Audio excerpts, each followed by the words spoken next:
Hello. हाँ, आवाज आ रही है आप लोगों को मेरी? Yes sir. Yes sir. Okay. Yes sir. So last turn पे हम लोगों ने माइक्रोस्कोपी पढ़ ली थी। अब बात करते हैं स्पेक्ट्रोस्कोपी से। स्पेक्ट्रोस्कोपी से रिलेटेड चीजें पढ़ते हैं। ठीक है, spectroscopy. So before proceeding to spectroscopy, I would like to revise you something. ठीक है, जो आप सभी ने क्लास मतलब बचपन से ही पढ़ाया जा रहा है, हर क्लास में कभी ना कभी ये चीज आ ही जाती है। ठीक है, and that is atomic structure. सबने पढ़ा होगा ये। हाँ, सबने पढ़ा है फिजिक्स में एटॉमिक स्ट्रक्चर। हाँ, यस सर। कोई ऐसा है जिसने ना पढ़ा हो? Yes atomic sir. स्ट्रक्चर कैसा होता है, जो कोई बताएगा कैसा होता है एटॉमिक स्ट्रक्चर? या एटॉमिक स्ट्रक्चर के बारे में थोड़ा सा बताएं आप। न्यूक्लियाई, ओके, फिर न्यूक्लियस होता है, और क्या होता है? प्रोटॉन्स और न्यूट्रॉन्स रहते हैं, और उसके बाद फिर एक पेरिफेरी रहती है, उसके अंदर इलेक्ट्रॉन्स रहते हैं। ओके, इज सर ये it type of bonding of molecule है। क्या चीज? एक बॉन्डिंग ऑफ मॉलिक्यूल।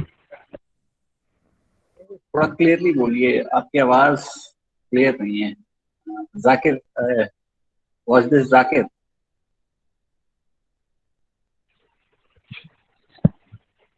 सर ये बॉन्डिंग्स के मॉलिक्यूल किस स्ट्रक्चर में बॉन्ड रहते सर, वो रहता।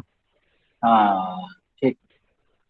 ओके, हाँ, ठीक है, वो तो खैर सबको पता है। खैर ठीक है, बात तो एकदम सही बताई आप दोनों लोगों ने। सिंपल सी बात है कि कोई भी एटम होता है तो उसमें क्या होता है भाई? बेसिक तीन स्टेबल कंपोनेंट्स होते हैं। तीन स्टेबल कंपोनेंट्स होते हैं, ठीक है। वन इज क्या? प्रोटॉन, ये पॉजिटिवली चार्ज होता है। पॉजिटिवली चार्ज होता है। सेकेंड वन इज न्यूट्रॉन, ये क्या होता है? जीरो चार्ज, ठीक है, न्यूट्रल होता है ये। ठीक है। थर्ड वन इज इलेक्ट्रॉन, ये क्या होता है? नेगेटिवली चार्ज होता है। ठीक है, negatively charge electron. Now proton और इलेक्ट्रॉन, ओ सॉरी, प्रोटॉन और न्यूट्रॉन मिल करके ये सेंटर पे हमारे न्यूक्लियस फॉर्म कर लेते हैं। And around the nucleus we have some orbits in which the electrons revolve around the what? Around the nucleus. Nucleus के अराउंड रिवॉल्व करते हैं। ठीक है, यही हमारा बेसिक एटॉमिक स्ट्रक्चर है। एटॉमिक स्ट्रक्चर है, ठीक है। लेकिन इसमें समझने वाली बात जो है, इसमें जो समझने वाली बात, एक मिनट, इसमें जो समझने वाली बात है वो ये है, आपको समझना ये है। ठीक, कि ये जो इलेक्ट्रॉन जो आपको दिख रहा है, इसको थोड़ा सा और अच्छे से आप समझिए कि ये आपका न्यूक्लियस, इसके अराउंड एक ये शेल हो गया, दूसरा शेल हो गया, एंड ये तीसरा शेल हो गया। ठीक है। So if this is your nucleus, this is positively charge, तो around this nucleus there are some shells. इन शेल्स के नाम कोई बता सकता है? इन शेल्स के कोई नाम बता सकता है? These are fixed energy shell. जो सबसे पहला वाला जो शेल होता है, इसको हम कहते हैं के शेल, इसको हम कहते हैं एल शेल, इसको कहते हैं हम M shell, and so on, N O P Q. ठीक है, ठीक।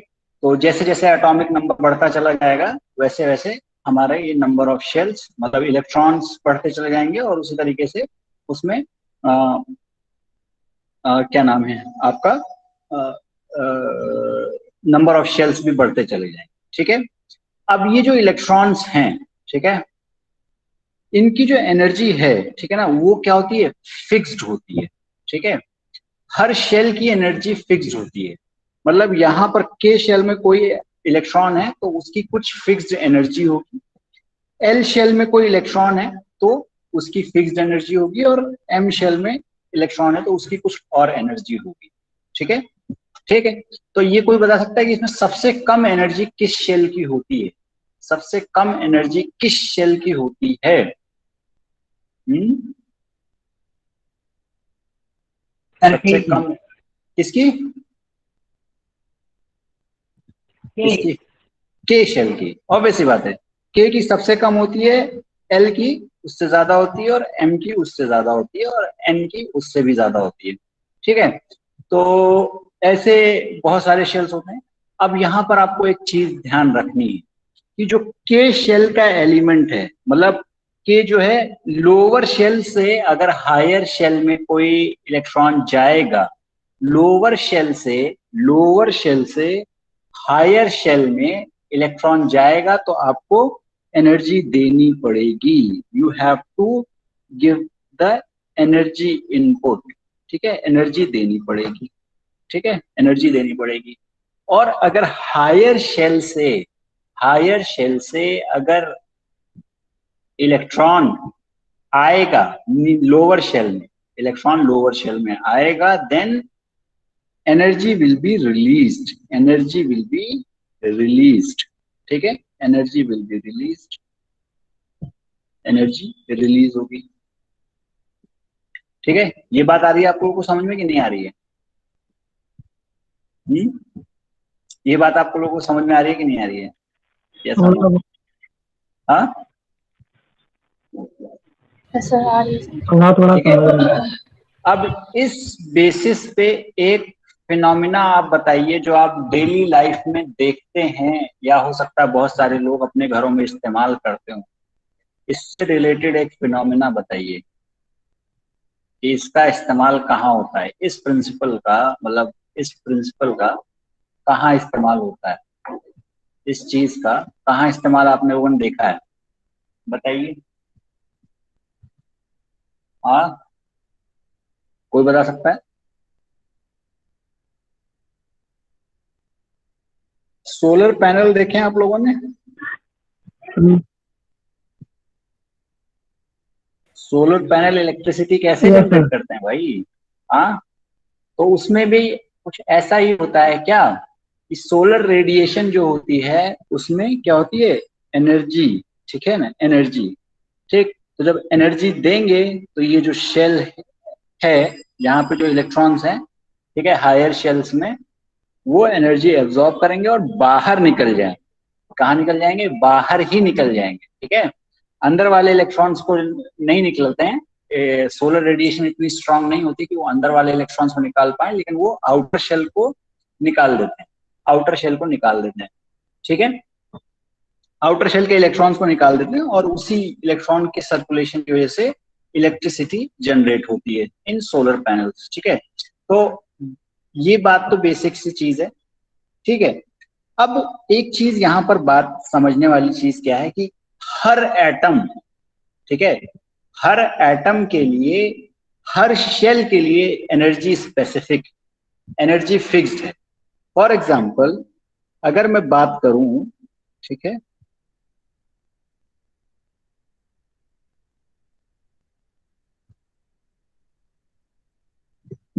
अगर मैं हाइड्रोजन की बात करूं, ठीक है ना, हाइड्रोजन की बात करूं तो हाइड्रोजन में एक इलेक्ट्रॉन होता है, एक इलेक्ट्रॉन होता है। ठीक है, एक इलेक्ट्रॉन होता है। तो हाइड्रोजन के लिए ये जो एनर्जी, हाइड्रोजन इलेक्ट्रॉन को यहां से इस शेल में ले जाने, के से एल शेल में ले जाने के लिए जो एनर्जी लगेगी वो हाइड्रोजन के लिए फिक्स है। ठीक है, इसी तरीके से एल से एम के लिए ले जाने के लिए एनर्जी जो है वो फिक्स है। ठीक है, कि इतनी ही एनर्जी लगेगी। ठीक है, इसी तरीके से ऑक्सीजन का एटम हो तो ऑक्सीजन के एटम में भी ये इलेक्ट्रॉन को यहां से यहां तक ले जाने के लिए जो एनर्जी रिक्वायर्ड है वो फिक्स्ड है। ठीक है, एल से एम तक ले जाने के लिए वो एनर्जी फिक्स्ड है। ठीक है, तो ये बात आपको याद रखनी है कि ये जो एनर्जी ट्रांसफॉर्मेशन है, मतलब एनर्जी रिक्वायर्ड है for the movement of electrons from one shell to another, ठीक है ना, one shell to another is fixed, ठीक है, ठीक है, ये फिक्स्ड है, अलग अलग एटम के लिए अलग अलग होगी, अलग अलग एटम के लिए अलग अलग होगी, ठीक है ना। तो इसको आप कह सकते हैं कि ये क्या है, एलिमेंट की या मटेरियल की कैरेक्टरिस्टिक है, कैरेक्टर कैरेक्टरिस्टिक है, कैरेक्टरिस्टिक प्रॉपर्टी है भाई, ठीक है, प्रॉपर्टी, ठीक है। ये मटेरियल की या एलिमेंट की या एटम की या मॉलिक्यूल की, कुछ भी कह लीजिए आप, वो उसकी फिक्स्ड या कैरेक्टरिस्टिक प्रॉपर्टी है। क्या कि अगर हम एक पर्टिकुलर, मान लीजिए कि यहाँ M से ऑक्सीजन का एटम है या फिर ऑक्सीजन का एटम है, ठीक है, या हाइड्रोजन की बात कर लेते हैं, हाइड्रोजन का डेटा मुझे याद है, तो हाइड्रोजन की बात कर लेते हैं, ठीक है। तो हाइड्रोजन के एटम में जो के शेल में इलेक्ट्रॉन है, उसको यहां से बाहर निकालने के लिए कितनी एनर्जी रिक्वायर्ड होती है, 13.6 इलेक्ट्रॉन वोल्ट की एनर्जी रिक्वायर्ड होती है, 13.6 इलेक्ट्रॉन वोल्ट की एनर्जी रिक्वायर्ड होती है, ठीक है। दैट मीन्स अगर एक सिंपल हाइड्रोजन एटम है, उसको अगर आप 13.6 इलेक्ट्रॉन वोल्ट की एनर्जी देंगे तो क्या होगा, ये जो के शेल का जो सिंगल इलेक्ट्रॉन है ये बाहर निकल जाएगा हाइड्रोजन एटम से, और क्या बचेगा, H plus ion, H plus ion, ठीक है, H प्लस आयन बचेगा, मतलब ये न्यूक्लियस न्यूक्लियस बचेगा, ठीक है। इसका दूसरा रिवर्स प्रोसेस भी होगा, ठीक है, मतलब ये चीज जो है हाइड्रोजन के लिए फिक्स है, ठीक है ना, ये हाइड्रोजन की प्रॉपर्टी है, ठीक। तो इस शेल से बाहर तक ले जाने के लिए ये हाइड्रोजन अगर इतनी एनर्जी देंगे और ये इलेक्ट्रॉन आपको डिटेक्ट होता है, that means you are having a hydrogen atom, ठीक है। इसका उल्टा प्रोसेस भी होता है, और वो प्रोसेस क्या होता है कि H प्लस आयन है आपके पास और बाहर से इलेक्ट्रॉन के शेल में आ रहा है, बाहर से इलेक्ट्रॉन के शेल में आ रहा है, then this process, during this process energy release होगी, ठीक है, एनर्जी रिलीज होगी, और वो एनर्जी किसके बराबर होगी, 13.6 इलेक्ट्रॉन वोल्ट के बराबर, 13.6 इलेक्ट्रॉन वोल्ट के बराबर, इसके बराबर 13.6 इलेक्ट्रॉन वोल्ट के बराबर, ठीक है। अब यहाँ पर आपको एक चीज जो ध्यान देनी है, एक चीज मैं आपसे पूछता हूँ, ये जो एनर्जी हम लोग दे रहे हैं या जो मिल रही है एनर्जी, ठीक है, एनर्जी जो हम दे रहे हैं या जो एनर्जी मिल रही है, ठीक है, तो ये किस फॉर्म में होती है ये एनर्जी, किस फॉर्म में होती है एनर्जी, कोई बता सकता है किस फॉर्म में ये एनर्जी होती है?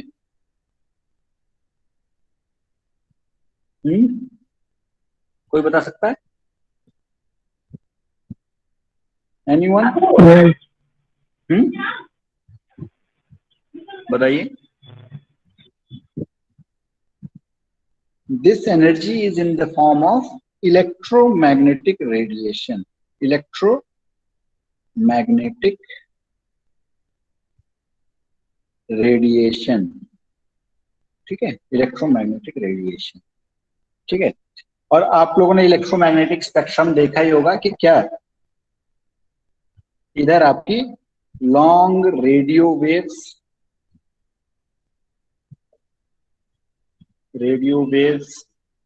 ठीक है, माइक्रोवेव्स, इंफ्रारेड, विजिबल, ठीक है, फिर यूवी, एक्सरे, ठीक है, फिर गामा रे, देन इधर आगे बढ़ते चले जाएंगे तो कॉस्मिक रेडिएशन, ठीक है। तो जैसे जैसे इधर चले जाएंगे वैसे वैसे आपकी एनर्जी बढ़ती चली जाएगी, इधर एनर्जी बढ़ती चली जाएगी इस तरफ, और इधर जाएंगे तो एनर्जी डिक्रीज होती चली जाएगी, ठीक है। तो एनर्जी का जो यहाँ पे हम लोग इनपुट देते हैं या जो हमें एनर्जी का आउटपुट मिलता है वो किस फॉर्म में मिलता है? इलेक्ट्रोमैग्नेटिक रेडिएशन की फॉर्म। ठीक है, कहने का क्या मतलब है कि जब आउटर शेल से जब आउटर शेल कह रहा हूं, बाहर से कोई इलेक्ट्रॉन H+ एटम में आएगा और के शेल में जाकर के बैठ जाएगा तो एक फोटोन रिलीज होगा। ठीक है, जिसकी एनर्जी कितनी होगी? 13.6 इलेक्ट्रॉन वोल्ट। या फिर इसका उल्टा जो प्रोसेस होगा कि यहां से इलेक्ट्रॉन बाहर निकालने के लिए आपको कितनी एनर्जी का फोटोन देना होगा? You have to give a photon of energy how much? 13.6 electron volt. ठीक है, और एक फोटोन की एनर्जी कितनी होती है? एक फोटोन की एनर्जी जो होती है वो होती है क्या? Energy is equal to H nu. ठीक है, H nu, and nu is the frequency of the photon. ठीक है, nu is the frequency of the photon या electromagnetic radiation. H is the Planck's constant and E is the energy। ठीक है, E is the energy। तो Planck's constant की value कितनी होती है? H is equal to what? 6.626 into 10⁻⁻34 what? Joule second. ठीक है, जूल सेकेंड। ठीक, तो दिस इज द एनर्जी। तो आपको ये पता लग जाएगा, जब आपको एनर्जी पता है, प्लांक्स कांस्टेंट तो फिक्स है, तो आपको ये पता लग जाएगा कि ये फोटोन जो है वो किस इलेक्ट्रोमैग्नेटिक स्पेक्ट्रम में कहाँ लाई कर रहा है। ठीक है, कहाँ लाई कर रहा है। ठीक है, तो in case of hydrogen it generally lies in visible zone radiation में लाई करता है। ठीक है, और भारी भरकम एलिमेंट्स होंगे, जैसे जैसे आपके भारी भरकम एलिमेंट्स होंगे वैसे वैसे आपकी ये जो रिक्वायर्ड एनर्जी होगी वो बढ़ती चली जाएगी। और जैसे जितने बड़े या भारी हैवी एलिमेंट्स की बात करेंगे उतने ही आपको आगे बढ़ते चले जाएंगे। ठीक है, आगे बढ़ते चले जाएंगे। ये बात आप लोगों को समझ में आ रही है? एनर्जी आपकी बढ़ती चली जाएगी, मतलब आप इस स्पेक्ट्रम में, ठीक है ना, आपको इधर वाली जोन की एक्सरे यूवी रेज वाली जोन में आपको एनर्जी रिक्वायर्ड होगी। तो ये बात आप लोगों को समझ में आती है कि नहीं आ रही है? इसमें कोई परेशानी हो या कोई ऐसी चीज जो ना समझ में आ रही हो वो बताएं आप लोग। कोई ऐसी चीज जो आपको ना समझ में आ रही हो? Clear sir. Clear? Okay, clear to everyone? Shall I proceed? So, ठीक है, अब ये बात तो समझ में आ गई कि ये चीज हर मटेरियल के लिए, ठीक है ना, अलग अलग मटेरियल के लिए अलग अलग एनर्जी होगी पर्टिकुलर शेल से ट्रांसफॉर्मेशन के लिए। अब इसी के बेसिस पे, इसी को कैरेक्टराइज करते हुए, मतलब इसी चीज का फायदा उठाते हुए हम लोग ये पता लगाएंगे कि क्या नाम है कि किसी भी चीज में कौन सा मटेरियल कितना है। किसी भी आपके पास कोई अननोन सैंपल लेकर के आ जाए और आपको बताना हो कि इसमें क्या क्या एलिमेंट्स हैं या इसकी कॉम्पोजिशन बतानी है। ठीक है, so you can use this phenomenon. ठीक है ना, ठीक है, इसको हम स्पेक्ट्रोस्कोपी के नाम से जानते हैं। तो इसको हम इस्तेमाल करते हुए ये बता पाएंगे कि कितना कॉम्पोजिशन हम कंप्लीट कॉम्पोजिशन हम उस मटेरियल की बहुत आसानी से बता लेंगे। ठीक है, अब इसको बताएंगे कैसे?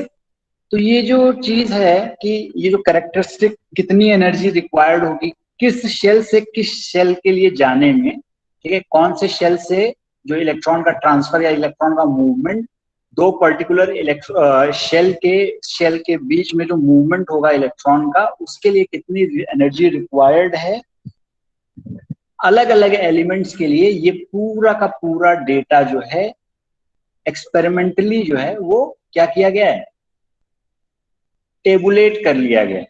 ठीक है, एक्सपेरिमेंट्स करके सब निकाल लिया गया है कि इस एलिमेंट में, इस पर्टिकुलर एलिमेंट में के से एल में जाने के लिए इतनी एनर्जी लगेगी, के से एम जाने में इतनी एनर्जी लगेगी, के से एन जाने में इतनी एनर्जी लगेगी, एल से एम जाने में कितनी एनर्जी लगेगी। ये सारा का सारा डेटा जो है वो क्या कर लिया गया है, टेबुलेट कर लिया गया है, टेबुलेट कर लिया गया। ठीक है, एक एक टेबल बना ली गई है भाई कि इतना इतना डेटा, इतनी इतनी एनर्जी लगेगी। ठीक है, ये बात आप सबको समझ में आ रही है। अब ये तो सिर्फ हम सिंगल एलिमेंट्स की ही बात कर रहे हैं, सिंगल एलिमेंट्स की बात कर रहे हैं कि अलग अलग एलिमेंट्स की बात कर रहे हैं, ठीक है ना। लेकिन इसके अलावा भी और डेटा भी पता किया गया, इसके अलावा भी और डेटा भी निकाला गया है। क्या कि मान लीजिए कि अभी आपने सिंगल एटम का, मतलब ऑक्सीजन है, ऑक्सीजन के लिए सिंगल एटम में क्या कितनी एनर्जी रिक्वायर्ड होगी के से एल में जाने में। ठीक है, ये तो निकाला ही गया है इंडिविजुअल एटम्स का। इन साथ साथ में इस बात को भी निकाला गया कि अगर ऑक्सीजन एटम जो है वो कार्बन के साथ बॉन्ड बना रखा है, ठीक है, कार्बन के साथ अगर बॉन्ड बना रखा है, तब उस पर्टिकुलर केस में कितना एनर्जी दिया जाएगा कि के से एल, एल से एम और एम से एन, या के से एम, के से एन शेल में इलेक्ट्रॉन के मूवमेंट के लिए कितना एनर्जी रिक्वायर्ड होगा। ये भी डेटा निकाला गया है कि बॉन्ड किस एलिमेंट के साथ बनाने में, ठीक है, कि अगर कार्बन और, ठीक है, ये समझ लीजिए कि अगर ऑक्सीजन की बात कर लें तो ऑक्सीजन में के से एल में जाने के लिए, अगर सिर्फ ऑक्सीजन है तो के से एल में जाने के लिए जो एनर्जी लगेगी E1 मान लिया हमने, और ऑक्सीजन ने कार्बन के साथ एक बॉन्ड बना रखा है तो के से एल में जाने के लिए कुछ एनर्जी लगेगी E2, और ऑक्सीजन ने आयरन के साथ एक बॉन्ड बना रखा है, ठीक है, तो कुछ एनर्जी लगेगी के से एल जाने के लिए, let's say that is E3, E3, ठीक है, E3, ठीक है, E3। तो ये तीनों एनर्जीज जो होंगी, ठीक है ना, तीनों ही केस में के से एल इलेक्ट्रॉन का जो मूवमेंट हो रहा है वो के से एल हो रहा है, ठीक है, लेकिन जो एनर्जी रिक्वायर्ड होगी वो तीनों में अलग अलग होगी। बहुत ज्यादा वेरिएशन नहीं होगा, नो डाउट, बहुत ज्यादा वेरिएशन नहीं होगा। अगर इसमें 500 इलेक्ट्रॉन वोल्ट है तो इसमें 501 इलेक्ट्रॉन वोल्ट हो जाएगी, इसमें 499 हो जाएगी, बस इससे ज्यादा का फर्क नहीं आएगा। ऐसा मतलब ऐसा बहुत ड्रास्टिक चेंज नहीं आएगा कि इसकी 500 है और तो इधर आकर के सीधे 300 हो जाए, नहीं, ठीक है। There will be very minute changes but there will be some difference, ठीक है ना, बहुत ज्यादा।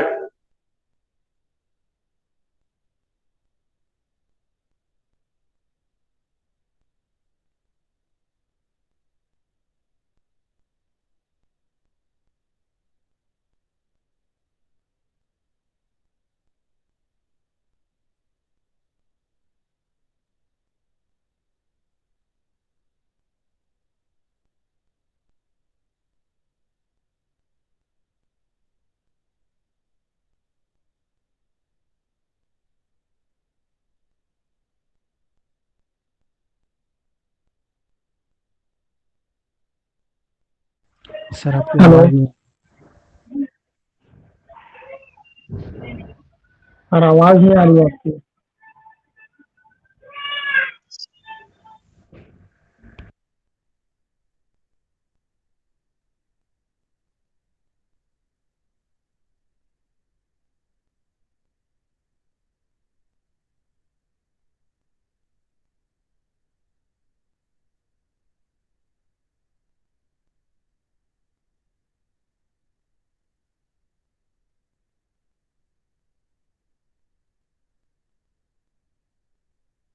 अरे फैसल,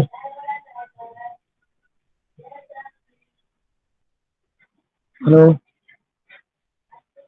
फैसल, हेलो हाँ बोल। हाँ अबे कॉल किया था, कॉल उठाया हेलो। नहीं तू। हाँ सोया कॉल था। किया था तेरे को, कॉल नहीं उठाया तू। हाँ ठीक हाँ है, मैं अभी सोया कॉल था। करना, मैं करता हूँ अभी कॉल। हाँ कब ठीक करेगा? है, कॉल कर रहा हूँ अभी, लेक्चर के बाद करता हूँ। हाँ ठीक है, कॉलेज ही में है मैं अभी। ठीक है, मैं कर रहा हूँ कॉल। हाँ थोड़ी देर में।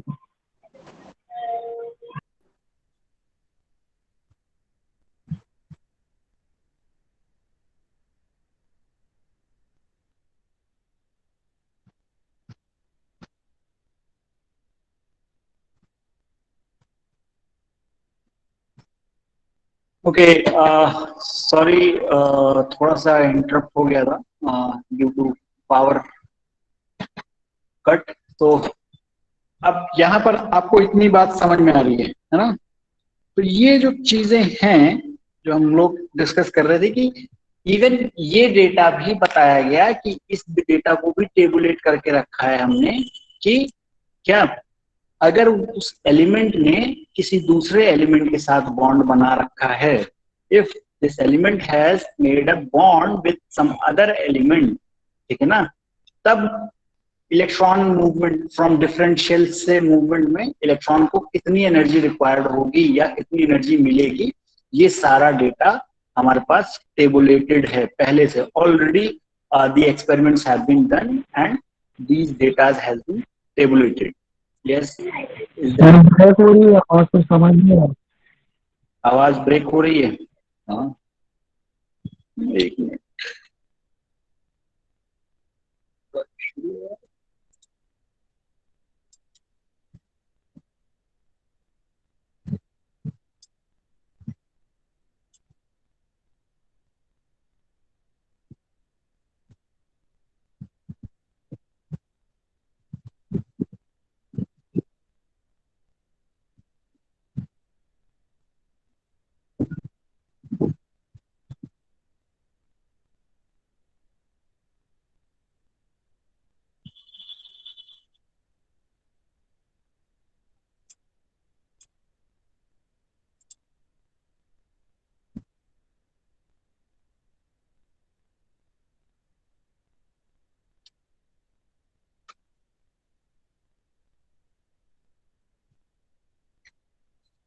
ठीक है, अभी आवाज आ रही है आप लोगों को?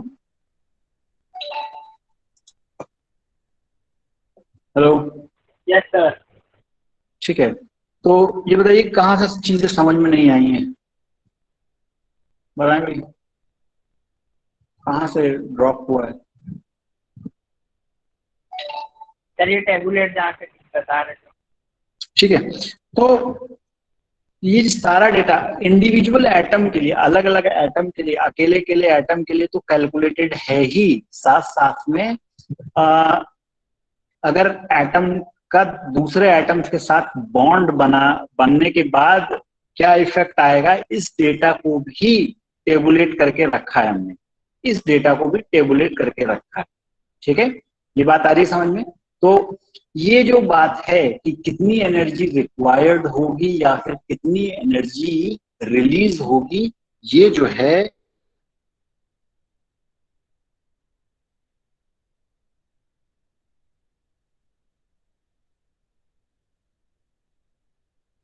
Sir voice failure.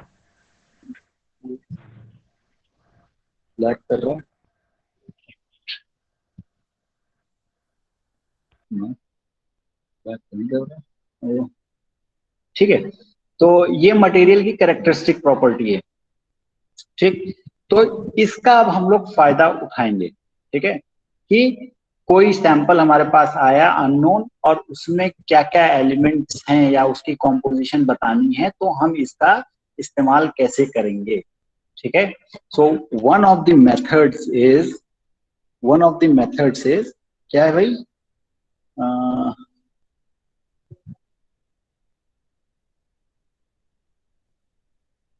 एनर्जी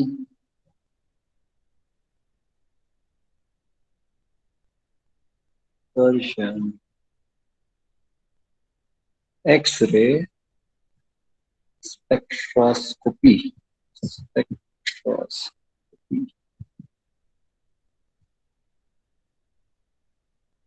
ठीक है। एंड ठीक है, तो पहले हम इसको देखते हैं कि एनर्जी डिस्पर्शन स्पेक्ट्रोस्कोपी क्या है। So I am sharing a video with you people.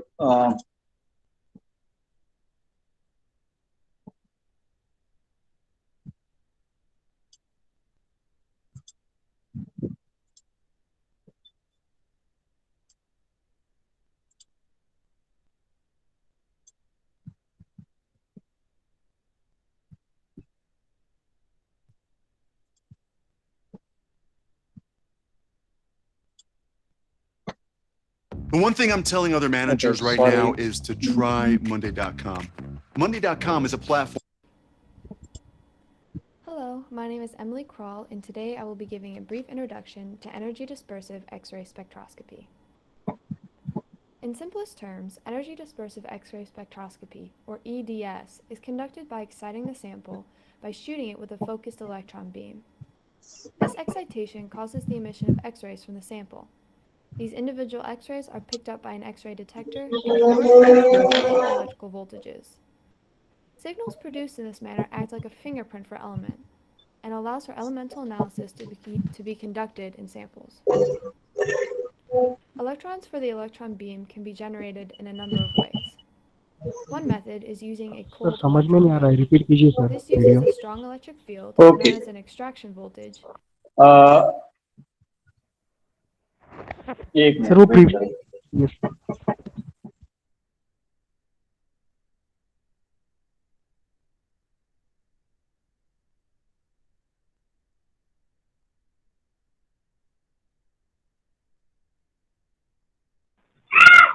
इससे अच्छा तो आप ही एक्सप्लेन कर रहे थे, वही सही है।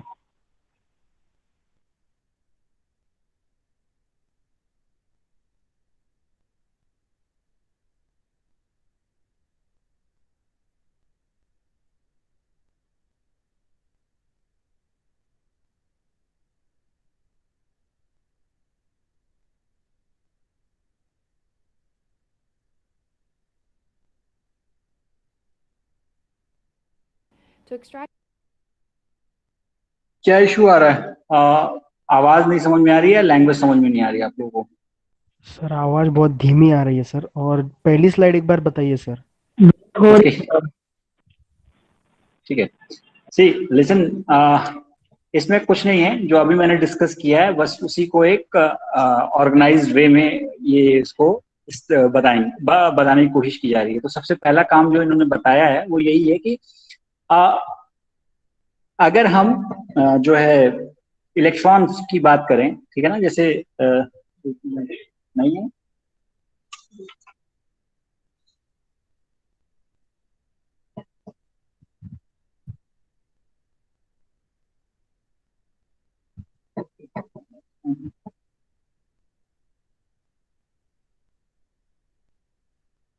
ठीक है, आप बाकी डिपार्टमेंट से साइन करवा लीजिए, उसके बाद मैं साइन कर दूंगा, जब तक आ जाते हैं ताकि क्लियरेंस मिल जाए। ठीक, तो इसमें बेसिकली चलिए मैं अभी वापस उसी पे आता।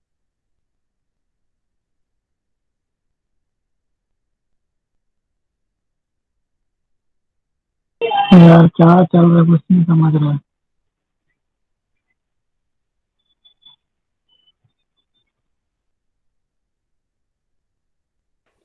हेलो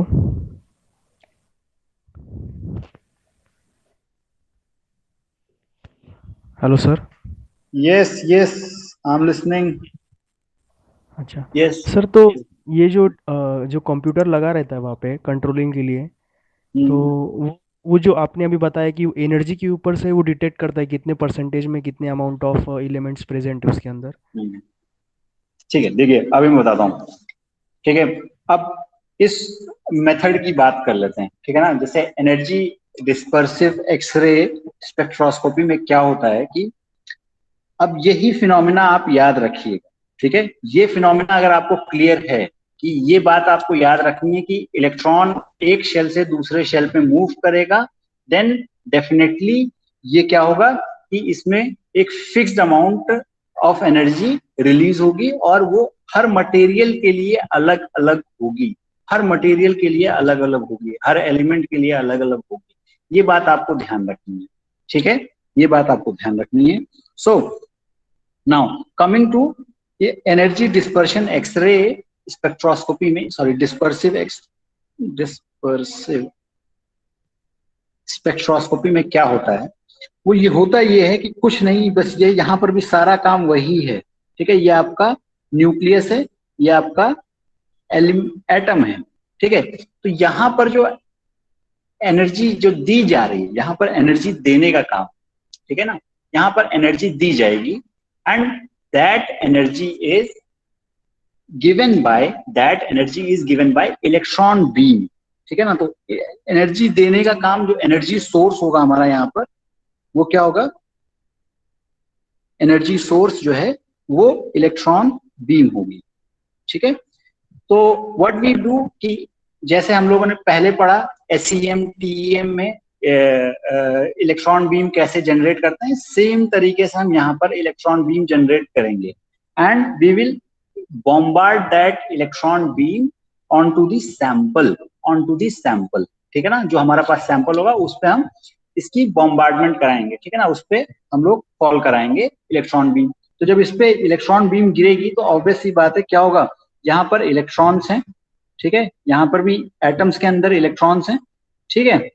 अब हमने देखा था कि कुछ इलेक्ट्रॉन्स तो सीधे क्या कर जाएंगे, पास कर जाएंगे, कुछ को एब्जॉर्ब कर लेगा, कुछ वापस लौट जाएंगे, और कुछ इलेक्ट्रॉन्स क्या होंगे, कुछ इलेक्ट्रॉन्स आ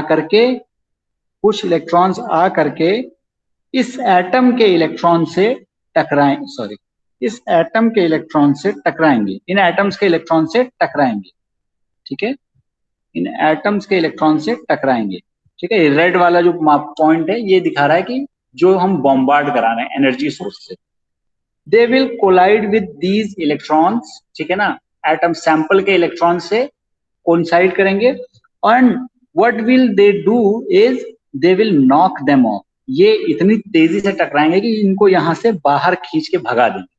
दैट मीन्स यहाँ पर जो है हमारे पास एक वैकेंसी खाली हो जाएगी। क्या खाली हो जाएगी, वैकेंसी खाली हो जाएगी, ठीक है। यहां पर हमारा इलेक्ट्रॉन जो है निकल गया, ठीक है, निकल गया बाहर, ठीक है। अब यहां पर एक वैकेंसी खाली हुई, ठीक है, यहां पर एक वैकेंसी खाली हुई। अब होगा क्या कि इस वैकेंसी को पूरा करना जरूरी है, इस वैकेंसी को पूरा करना जरूरी है, और इसको पूरा करने के लिए आपके पास आउटर शेल से इलेक्ट्रॉन्स आएंगे, आउटर शेल से इलेक्ट्रॉन आएंगे, ठीक है ना। तो यहां से भी इलेक्ट्रॉन आ सकता है, जस्ट एडजेसेंट वाले से आ सकता है, ठीक है, मतलब के की बात, के से इलेक्ट्रॉन गया है तो के से एल से भी आ सकता है और एम से भी आ सकता है, ठीक है। तो जैसे ही इलेक्ट्रॉन बाहर गया, जो ये वाला प्रोसेस है, बाहर इलेक्ट्रॉन दूसरे इलेक्ट्रॉन से टकरा करके बाहर निकलने को क्या कहते हैं भाई, हम क्या बताया था इसे,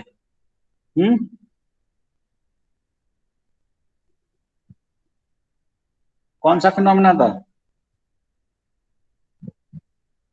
नो कोई बात नहीं, चलिए याद नहीं है।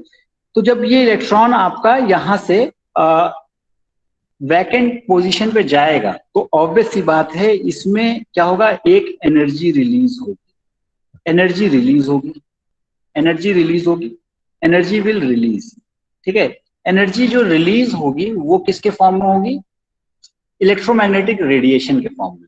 और ये इस प्रोसेस में जो एनर्जी रिलीज होती है वो इन जनरल किस फॉर्म में रिलीज होती है, एक्सरे के फॉर्म में, एक्सरेज की फॉर्म में, ठीक है। तो कहने का क्या मतलब है कि जब यहां से नॉक ऑफ हुआ, इलेक्ट्रॉन निकल गया, तो ऊपर वाला इलेक्ट्रॉन जो है, दूसरे शेल का इलेक्ट्रॉन नीचे लोअर शेल में आएगा और इसकी वजह से एनर्जी रिलीज होगी, मतलब एक्सरे रिलीज होगा। और यहां पर हमारे पास एक डिटेक्टर है, यहां पर हमारे पास एक डिटेक्टर होगा, जैसे ही यहां पर इलेक्ट्रॉन आया एक एक्सरे भी निकलेगी, एक्सरे भी निकलेगी, और ये उस एक्सरे को डिटेक्टर जो है हमारा डिटेक्ट करेगा, ठीक है ना। ये हमारा डिटेक्टर जो है उस एक्सरे को डिटेक्ट करेगा एंड ये डिटेक्टर्स ना सिर्फ एक्सरे को डिटेक्ट कर रहा है, साथ साथ में उसकी एनर्जी भी मेजर करेगा, एनर्जी भी मेजर करेगा। ठीक है, एनर्जी मेजरमेंट, मेजरमेंट, ठीक है, एनर्जी मेजर की। ठीक है, तो एनर्जी जैसे ही मेजर की कुछ एनर्जी आएगी। अब हमारे पास पिछला रिकॉर्ड है, स्टैंडर्ड डेटा है कि इतनी एनर्जी अलग अलग एलिमेंट के लिए कितनी कितनी एनर्जी रिक्वायर्ड है, अलग अलग एलिमेंट के लिए कितनी कितनी एनर्जी रिक्वायर्ड है। मान लीजिए कि यहाँ जो एनर्जी आई वो आई 1500 इलेक्ट्रॉन वोल्ट, 1500 इलेक्ट्रॉन वोल्ट। ठीक है, 1500 इलेक्ट्रॉन वोल्ट। ठीक है, सो अब ये डिटेक्टर जो हमारा सिस्टम जो है वो चेक करेगा कि 1500 इलेक्ट्रॉन वोल्ट का एक्सरे जो है वो किस एलिमेंट के लिए आता है। ठीक है ना, किस एलिमेंट के लिए आता है। ठीक है, ये हमारा सिस्टम चेक करेगा। ठीक है, लेट से कि वो किसी एलिमेंट के लिए आता है, लेट से गोल्ड के लिए आ रहा है 1500 इलेक्ट्रॉन वोल्ट। ठीक है ना, तो उसने एक एक्सरे डिटेक्ट की और चेक किया तो पता लगा कि ये जो है ट्रांसफॉर्मेशन जो हुआ है ये किसके लिए हुआ है, गोल्ड के लिए हुआ है, गोल्ड के लिए हुआ। तो हमारा सिस्टम क्या कहेगा कि यहाँ पर गोल्ड प्रेजेंट है, यहाँ पर क्या है, गोल्ड प्रेजेंट है, गोल्ड जो है प्रेजेंट है। ठीक है, ठीक, और उसने एक एक्सरे 1500 इलेक्ट्रॉन वोल्ट की डिटेक्ट की। इसका मतलब क्या है कि एक गोल्ड का एटम वहां पर प्रेजेंट है, एक गोल्ड का एटम वहां पर प्रेजेंट। ठीक है, ठीक, तो ये एक्सरे को तो डिटेक्ट करता ही है, साथ साथ में उसकी एनर्जी डिटेक्ट करता है, फिर मैच कराता है कि किस एलिमेंट का है और उस एनर्जी के कितने, उस एनर्जी के कितने एक्सरेज प्रेजेंट हैं, उस एनर्जी के कितने एक्सरेज निकली वहां पर, उस एनर्जी लेवल की कितने एक्सरेज प्रेजेंट हुई। ठीक है ना, तो मान लीजिए 10,000 एक्सरेज जो निकली, उसमें से 10,000 एक्सरेज जो निकली उसमें से ठीक है, सॉरी 10,000 एक्सरेज निकली हमारी 1500 इलेक्ट्रॉन वोल्ट की। तो इसका मतलब हुआ क्या कि 1500 एटम, सॉरी 10,000 एटम जो हैं, 10,000 एटम्स जो हैं किसके प्रेजेंट हैं, गोल्ड के, गोल्ड के। ठीक है, गोल्ड के। ठीक, इसी तरीके से हो सकता है कि ऑक्सीजन के लिए भी कुछ किसी दूसरे एलिमेंट का निकले, तो कुछ एक्सरे निकली मान लीजिए 150 इलेक्ट्रॉन वोल्ट की। तो सिस्टम हमारा चेक करेगा कि ये जो 150 इलेक्ट्रॉन वोल्ट वाली किस एलिमेंट के केस में हमारा 150 इलेक्ट्रॉन वोल्ट की एनर्जी रिक्वायर्ड है, वो चेक करेगा। लेट्स से कि 150 इलेक्ट्रॉन वोल्ट किसके लिए रिक्वायर्ड है, ऑक्सीजन के लिए। और 150 इलेक्ट्रॉन वोल्ट की जो एक्सरेज निकली वो कितनी निकली, लेट्स से 20,000। तो 20,000 एक्सरेज उसने डिटेक्ट की हमारे डिटेक्टर ने, और वो कितनी, उनकी एनर्जी लेवल कितनी थी, 150 इलेक्ट्रॉन वोल्ट। तो हमारा सिस्टम क्या कंक्लूड करेगा कि ऑक्सीजन प्रेजेंट है कितने, 20,000 एटम्स, 20,000 एटम्स जो हैं किसके, ऑक्सीजन के प्रेजेंट है, ऑक्सीजन के प्रेजेंट।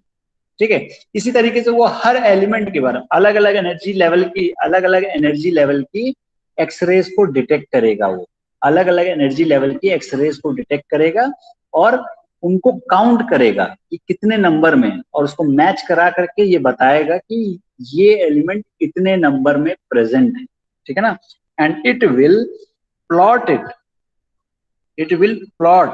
ठीक है, जो आपका सिस्टम है, जो मैकेनिज्म है, वो उसको प्लॉट करेगा। इस तरफ आपकी energy, sorry, on this side you will be having energy and on this side you will be having what, counting. ठीक है, नंबर या फिर नंबर ही लिख लीजिए सीधे। ठीक है ना, नंबर या इंटेंसिटी भी लिख सकते हैं आप, नंबर और इंटेंसिटी। ठीक है, नंबर/इंटेंसिटी। ठीक है, तो इधर आपकी एनर्जी बढ़ती चली जा रही है। तो सिंपल ये कर्व, ठीक है, ये इस तरीके से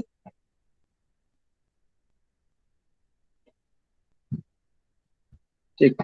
सो दीज आर दी थिंग्स, ठीक है ना, ये बता रहा है लेट्स से कि ये कुछ ना 150 इलेक्ट्रॉन वोल्ट, ये कितना है 1500 इलेक्ट्रॉन वोल्ट, ठीक है ना। तो ये जो कैरेक्टरिस्टिक पीक आपको दिख रही है ये वाली, ये बता रहा है कि यहां पर कुछ इस टाइप की एक्सरेज हमारे पास निकली हैं, ठीक है ना, और उसको वो सिस्टम से मैच करा करके देखता है, और देखने के बाद पता लगा कि ये 150 इलेक्ट्रॉन वोल्ट ऑक्सीजन के लिए और 1500 इलेक्ट्रॉन वोल्ट इसके लिए है हमारा गोल्ड के लिए, ठीक है ना। तो ये इन सब चीजों से इस तरीके से प्लॉट करने के बाद वो पता लगाता है कि इतने अमाउंट में ये एलिमेंट प्रेजेंट है, इतने अमाउंट में ये एलिमेंट प्रेजेंट है, ठीक है। So this is how your atomic dispersive X-ray spectroscopy, sorry, energy dispersive X-ray spectroscopy works, ठीक है, based on the what the energy requirement to knock off the electron, ठीक है ना, नॉक इलेक्ट्रॉन को knock off करने के लिए, मतलब अपने उसके के शेल या एल शेल से निकालने के लिए, ठीक है, कितनी एनर्जी रिक्वायर्ड है, ये कितनी एनर्जी रिक्वायर्ड है, उसके बेसिस पे हमें ये पता चलता है, ठीक है ना, कि कितने एलिमेंट्स प्रेजेंट हैं, कितने एलिमेंट्स और कौन कौन से एलिमेंट कितनी क्वांटिटी में प्रेजेंट, ठीक है ना। तो ये दो काम करता है, number of sorry type of element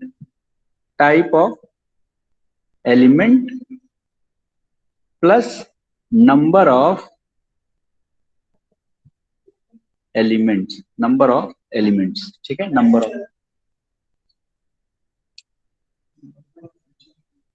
submission करना है। थोड़ी देर रुक जाएंगे, मैंने आपसे बात की थी, थोड़ी देर रुक जाएंगे, क्लास चल रही है, बाहर वेट करेंगे क्लास में,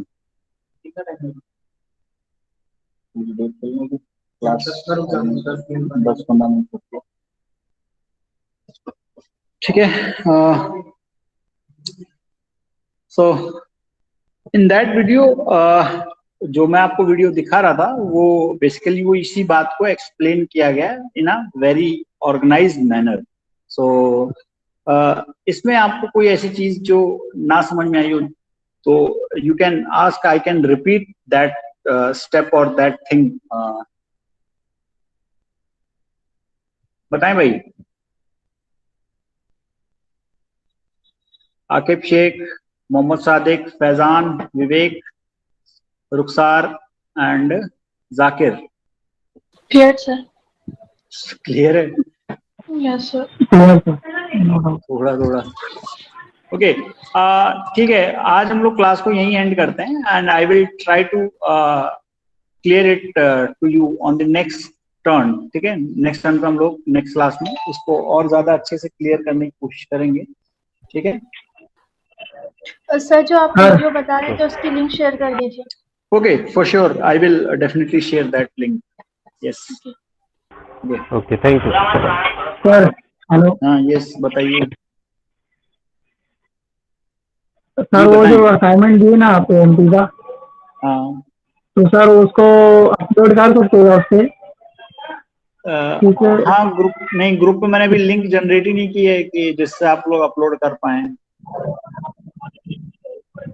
सर कर दीजिए ना, तो फिर वो कैसे अभी मैं यहाँ से कैसा कर पाऊंगा फिर?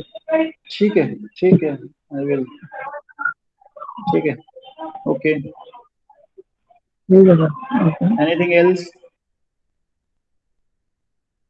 नो सर, मुझे लिंक दे दीजिए। ठीक, ओके, ठीक है, okay, all of you can leave now. अगर कोई डाउट नहीं है तो यू कैन। यस सादिक, बताइए। No sir. ठीक, तो यू कैन लीव नाउ।